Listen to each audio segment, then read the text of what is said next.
नमस्कार, आप देख रहे हैं ब्रेकिंग बिहार। अभी हम लोग हैं चिराग पासवान के कार्यालय में, और जैसा कि आपको लगातार कहते हैं कि चिराग पासवान के कार्यालय में जब भी आप जाएंगे हमेशा इलेक्शन की तैयारी में लोग लगे रहते हैं। किसी न किसी सेल का मीटिंग चलते रहता है, और वैसे में आज आईटी सेल की मीटिंग चल रही है। हम बात करेंगे कि क्या कुछ तैयारियां हो रही हैं।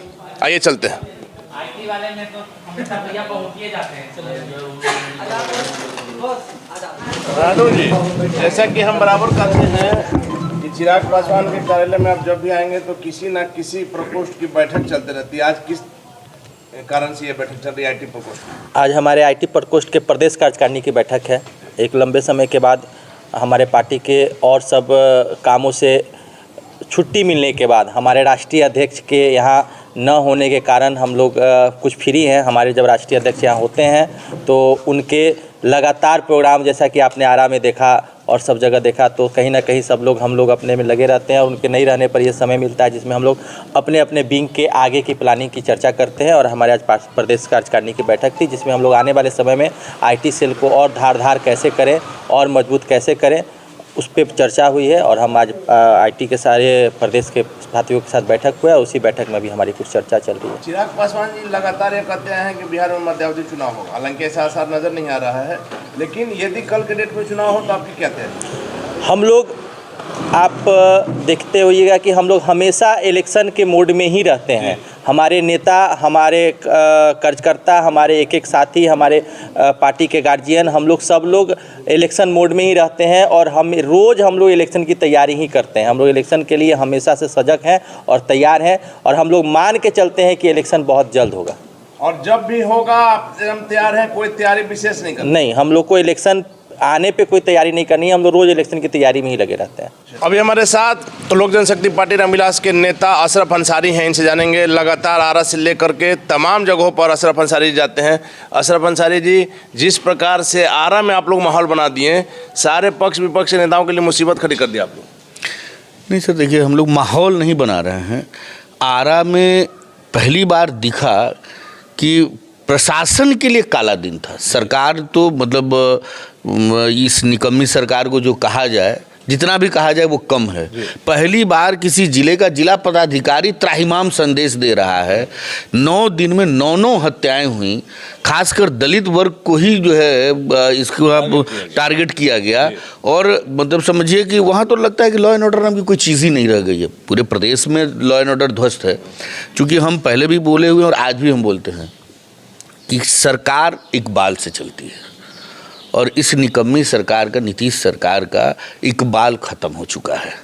आज लोग अपराध से, भ्रष्टाचार से, बेरोजगारी से हर तरफ जूझ रहे हैं लोग। उसमें जो बिहार आज अंधकार में चला गया है, उस अंधकार में विकास का एक चिराग कहीं दिख रहा है लोगों को। उस उम्मीद का चिराग, वो चिराग पासवान है। हमारी पार्टी के राष्ट्रीय अध्यक्ष आदरणीय चिराग पासवान जी से लोगों को उम्मीद हो रही है।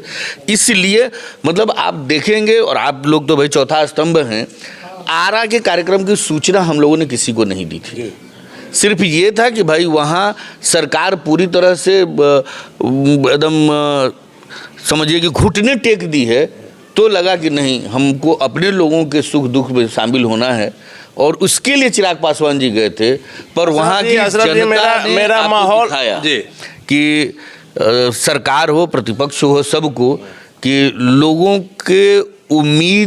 की उम्मीद कितनी है चिराग पासवान जी से, ये आरा की जनता ने बताया। हमारा मकसद था, हमारे कहने का मतलब था कि जिस प्रकार से आप लोग गए, आरा में जो हत्याओं का दौर लगातार चला, 9 दिन में 9 हत्याएं हुई, अभी भी नहीं रुका हुआ है, तो किसी पार्टी ने, कोई गठबंधन नहीं गया पीड़ितों के परिवार का, जिनकी हत्या हुई थी उनके परिवार का आंसू पोंछने के लिए। चिराग पासवान हर आदमी के घर पर गए जिसके यहाँ हत्या हुई थी, कोई घटना हुआ था, उसके पीड़ित परिजनों का उन्होंने आंसू पोंछने का काम किया। उसके बाद जो पैदल मार्च जो निकाला, उसका जो जन समर्थन मिला, उसे देखकर आप कह सकते हैं कि चिराग पासवान का क्या जलवा हो गया है बिहार। हम वही कह रहे हैं ना कि समझिए ना कि सरकार आज जो है 7 लोगों के कंधे पे खड़ी है जी। अर्थी के लिए 4 ही चाहिए, यहाँ 7 पर है।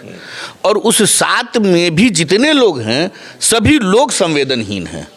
ठीक है, नीतीश कुमार जी नहीं गए, बाकी कोई तो सहयोगी गया होता, कोई जाना चाहिए। किसी के भी दुख दर्द में तो गए होते। 9 हत्या हुई, किसी के दरवाजे पर आप उसका आंसू पोंछने भी नहीं जा रहे हैं, कल किस मुंह से आप चुनाव में जाइएगा? किस मुंह से आप जाइएगा वहां वोट मांगने के लिए? हमारे पार्टी के राष्ट्रीय अध्यक्ष आदरणीय चिराग पासवान जी पहले दिन से बोलते हैं कि भाई उनका टारगेट सरकार बनाना है जी, हमारा टारगेट है बिहार को सम्मान दिलाना, और उसके लिए वो दिन रात सतत प्रयत्नशील हैं कि किसी भी तरह से बिहार को उसका खोया हुआ गौरव, उसका सम्मान दिलाया जाए वापस। बिहार फर्स्ट, बिहारी फर्स्ट हो। अशरफ जी, आज जिस प्रकार से पटना यूनिवर्सिटी का जो छात्र संघ का जो चुनाव हुआ था, उसका जो रिजल्ट है आपने देखा, चारों महत्वपूर्ण सीट पर जदयू का कब्जा रहा और आरजेडी कहीं नजर नहीं आई। क्या कुछ पक रहा है? क्या महागठबंधन में सब ठीक चल रहा है, नहीं चल रहा है? कहीं आरजेडी दिख रहा है, जेडीयू गायब है जी। कहीं जेडीयू दिख रहा है, आरजेडी गायब है। ये तो वही हो ना कि बेगानी शादी में अब्दुल्ला दीवाना, और भोजपुरी में हम लोग की तरफ एक कहावत है कि बेमेल का बियाह कनपटिए से नूर। वही वाला हाल है, इन लोग का आपस का मेल है ही नहीं। आप खुद देखेंगे कि हमको लगता है कि बिहार की राजनीति का वो काला दिन होगा कि मुख्यमंत्री जी के कैबिनेट में उनका कैबिनेट मंत्री उनके मुंह पर फाइल फेंक करके और चला जा रहा है। कैबिनेट में दोनों दल के दो मंत्री आपस में भिड़ रहे हैं कि तुमको बता देंगे, तुमको बता देंगे। इससे बड़ा दुर्भाग्यपूर्ण हो सकता है की जो आज स्थिति है, आप खुद से देख लीजिए, किनारे कर दिए गए। जबकि उन्होंने इस पार्टी को ये भाई उनका अपना अंदरूनी मामला है, लेकिन उस पार्टी को सींचने में उनका महत्वपूर्ण योगदान है। आज घर चले गए। अशरफ जी, आखिरी सवाल है, जिस प्रकार से कुढ़नी में चुनाव की घोषणा हो गई है, चुनाव के लिए सभी पार्टियां दौड़ रही, 5 तारीख को मतदान है। चिराग पासवान को आपने कहा था, आप लोगों ने, सभी लोगों ने कहा था कि मोकामा में, गोपालगंज में समय नहीं मिला, यहाँ समय है, यहाँ क्या कुछ आप लोग दिखाएंगे जनता को? सर, हम आपको बताएं कि मोकामा और गोपालगंज की जनता को हमारे पार्टी के राष्ट्रीय अध्यक्ष आदरणीय चिराग पासवान जी ने विशेष तौर पर आभार प्रकट किया है जी। और मोकामा और गोपालगंज की जनता नहीं, बिहार की जनता ने देखा है कि अगर चिराग पासवान जी दरवाजे पूरे साल हैं, चुनावी मौसम में नहीं जाते हैं। वो तो हम देख रहे हैं। जो लोग चुनावी मौसम में हैं उनको पता चल गया कि हाँ क्या है चिराग पासवान जी, क्या है पता सामने दिख गया है। और गोपालगंज और मोकामा की जनता ने ये बताया कि पूरे बिहार में अब अगर किसी को विकास का कहीं चिराग जलेगा तो वो चिराग पासवान जी ही जलाएंगे। रहा कुढ़नी का सवाल, तो कुढ़नी हमने कहा ना कि हमारी पार्टी हर वक्त 24 घंटे संगठन और चुनाव के मोड में रहती है।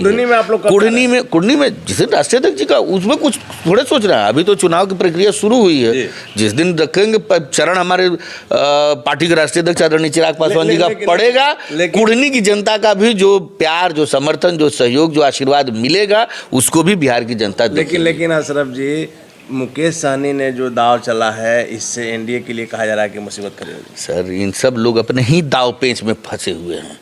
हम लोग को न कोई दाव चलने की आवश्यकता है, और दाव से कहीं चुनाव होता है क्या? चुनाव जनता जिताती है, और जनता के दिल में रहने के लिए सालों भर उनके लिए जीना मरना पड़ेगा।